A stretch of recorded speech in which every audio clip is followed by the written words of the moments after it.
Ka ne da kai wani kyau. Haba ne baby. Kai, ina ka samu kayan ka. Ai wallahi shagon kaya gari. Ajima. Ina wani. Wannan wanga shi ko.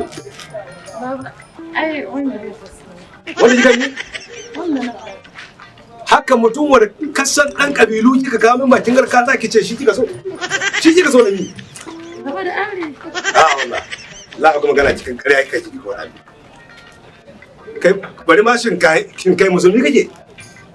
Musulmi nake wala. Musulmi kake? Kaka ga shiga haka?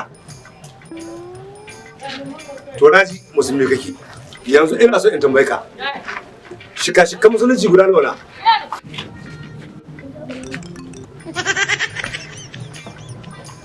Guda uku na.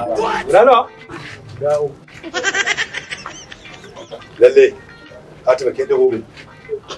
To na jiya faɗa min su da guda in ja. Na ɗaya sarkin Kano. Na biyu sarkin Zazzau. Na uku Sa'adu Abubakar. To ke ji shikashikan musulunci da aka yi. Amma ina zuwa. Kai, Aliyu!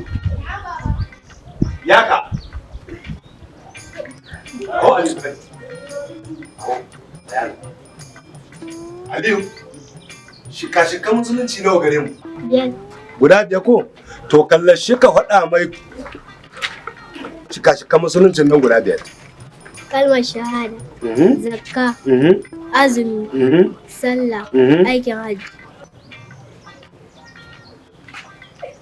Ke jawon gada a ƙanan auta nan gidan ga ya san abin da a shika-shikan musulunci.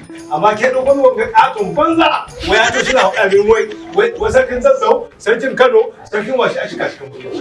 Wallahi lazi ina ci miki mutunci.